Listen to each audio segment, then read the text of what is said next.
Abonnez-vous massivement à Gombo News. La Commission électorale nationale indépendante arrive à une phase décisive de sa mission, celle d'organiser les élections. Ce vendredi 1er septembre 2023, la CENI, en présence de plusieurs personnalités, notamment les diplomates, politiques et représentants des confessions religieuses, a convoqué l'électorat pour la présidentielle. D'abord, le rapporteur de la centrale électorale, Patricia Ntseya, a lu devant l'assistance la décision de la plénière convoquant l'électorat pour ce scrutin. Considérant que l'insécurité qui prévaut dans les territoires de Massissi, Rutshuru et Kwamouth ne permet pas l'ouverture des bureaux de réception et de traitement des candidatures dans l'immédiat, vu la nécessité, après débat et délibération, décide. Article 1er. La Commission électorale nationale indépendante convoque l'électorat pour l'élection du président de la République à la date du 1er septembre 2023. Article 2. Un bureau de réception et de traitement des candidatures à l'élection du président de la République est ouvert à Kinshasa en date du 9 septembre 2023 au siège de la Commission électorale nationale indépendante, CENI, situé au numéro 4471 du boulevard du 30 juin, dans la commune de la Gombe. Par la suite, le numéro 1 de la CENI, Denis Kadima Kazadi, a dans son mot réaffirmé la volonté de son institution à organiser les élections dans le délai constitutionnel et avec un fichier électoral fiable. Pour Denis Kadima, cette cérémonie marque un tournant décisif pour la tenue des élections en décembre de l'année en cours. Denis Kadima a indiqué que les prophètes des malheurs qui affirment que la CENI sera la cause d'un violent conflit post-électoral peuvent déchanter. Chefs de mission diplomatique ici représentés, Mesdames et Messieurs les partenaires techniques et financiers, Mesdames et Messieurs les représentants des partis et regroupements politiques, Mesdames et Messieurs les représentants des confessions religieuses et des organisations non gouvernementales, Mesdames et Messieurs, à vos titres et qualités respectifs, chers compatriotes, le processus électoral est aujourd'hui à un tournant important avec la cérémonie de convocation de l'électorat pour l'élection du président de la République.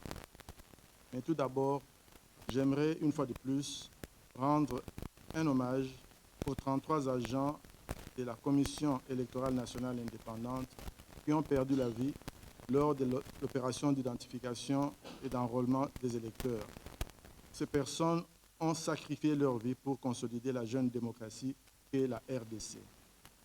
En effet, depuis le début de ce cycle électoral, la CENI s'emploie à satisfaire toutes les conditions pour organiser des élections crédibles, transparentes, inclusives et apaisées.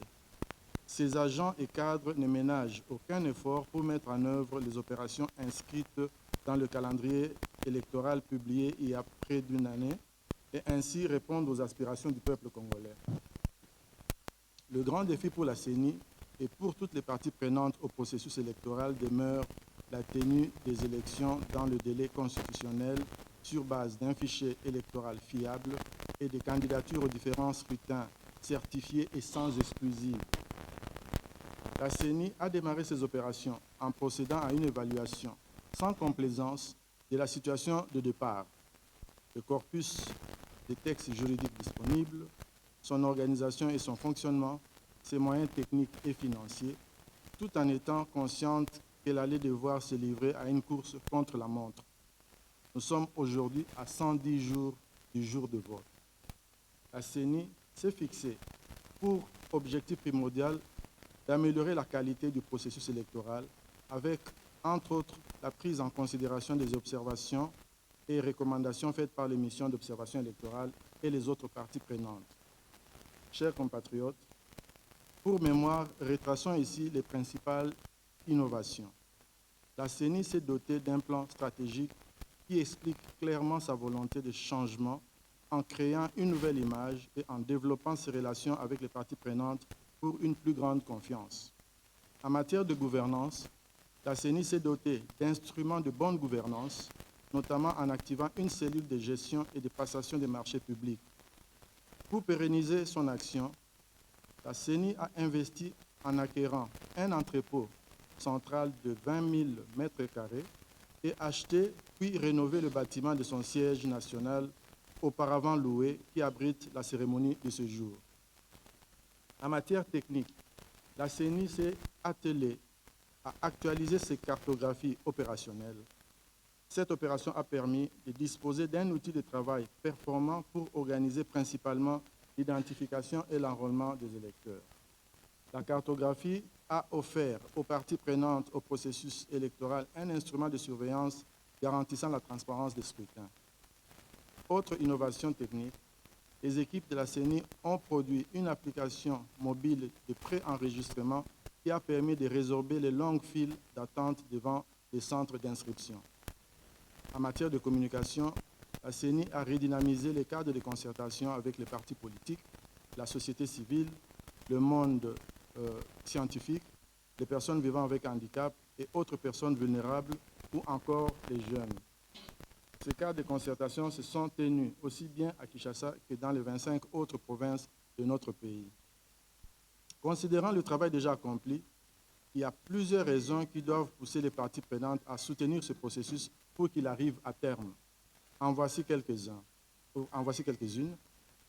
La CENI a organisé l'identification et l'enrôlement des électeurs en 4 mois, contrairement au cycle passé. Elle a renforcé les mesures de sécurité en insérant la capture de l'iris pour garantir l'intégrité du vote, un électeur, une voix. Elle possède aujourd'hui un fichier électoral fiable fort de près de 44 millions d'électeurs. Les bureaux de vote de la CENI pourront accueillir pour la première fois les Congolais résidant à l'étranger. Seuls 5 pays sont concernés pour le moment, mais la CENI espère tirer les leçons de cette expérience pilote pour la généraliser au prochain cycle. Les électeurs congolais vont pouvoir cette fois-ci élire les conseillers communaux des communes situées dans les 26 chefs-lieux de province de la RDC. Enfin, pour la première fois, la CENI a accordé l'accréditation long terme aux observateurs nationaux à déployer pour les opérations préélectorales. Ces améliorations apportées par la CENI ont été soulignées par plusieurs parties prenantes locales et internationales et ont apprécié les efforts inlassables consentis par la CENI pour tenir les élections crédibles, transparentes, inclusives, apaisées et à temps. Nous leur sommes reconnaissants pour tous ces encouragements. J'aimerais donc saisir cette occasion pour lancer un appel à toutes les parties prenantes à soutenir ce processus qui s'engage sur la dernière ligne droite. Et je tiens à rassurer l'opinion publique que les élections générales se tiendront le mercredi 20 décembre 2023. Le fichier électoral est complété, les candidatures pour les législatives et les communales ont été déposées. Il ne reste plus qu'à recevoir les candidatures pour la présidentielle et tel est notre message d'aujourd'hui. À ceux qui pensent ou même espèrent que la CENI va conduire le processus électoral et plus précisément la gestion et la publication des résultats électoraux dans l'opacité et de manière partisane, eh bien, ils se trompent. La CENI ne souscrit pas à cette négativité. Il s'agit d'un procès d'intention qui, jusqu'à ce stade du processus, s'est avéré sans fondement. Nous avons donc géré avec professionnalisme et honnêteté la cartographie opérationnelle, la refonte du fichier électoral, la répartition des sièges ainsi que les candidatures. Chers compatriotes, l'équipe que je dirige travaille avec intégrité et le fait ainsi par conviction. Elle n'est pas forcée à le faire, elle est convaincue qu'il faut le faire. Nous sommes convaincus que ce 4e cycle électoral va hausser le standard en matière électorale et ainsi contribuer à la consolidation de la démocratie et de la paix dans notre cher pays. Ainsi, à ces prophètes des malheurs qui espèrent et affirment à haute voix que la CENI sera la cause d'un violent conflit post-électoral qui justifierait une grave instabilité politique et qui conduirait à un changement de régime antidémocratique, nous répondons en 2 mots, sans effet.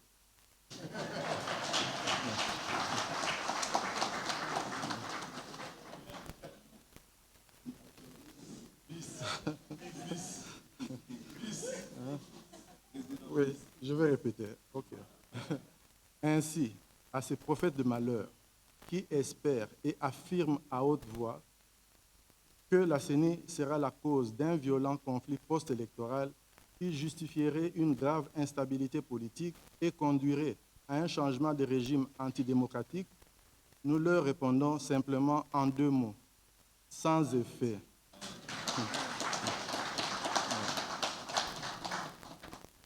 N'oubliez pas que la vision de la CENI est celle de devenir une CENI de standard mondial qui imprime une culture démocratique pérenne en République démocratique du Congo. Nous aspirons aussi bien avec humilité qu'avec détermination à être un modèle de gestion électorale qui va inspirer et émuler les équipes qui nous succéderont à la CENI, ainsi que nos frères et sœurs d'autres pays africains et au-delà. Sur ce, je convoque ce jour l'électorat pour l'élection du président de la République. Je vous remercie.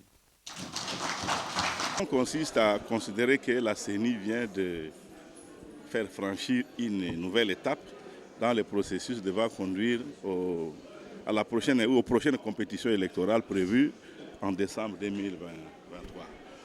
On a commencé par les législatives nationales, les élections provinciales et municipales, et à ces différents paliers, nous avons présenté des candidatures. Étant donné que dans notre pays, la loi n'autorise que la voie des urnes pour accéder au pouvoir. Et donc, en tant qu'organisation politique, nous considérons que nous devons passer par cette voie des urnes pour conquérir le pouvoir. Donc, nous avons présenté des candidatures aux précédentes étapes. Maintenant qu'est annoncée l'étape de l'élection, Abonnez-vous massivement à Gombo News.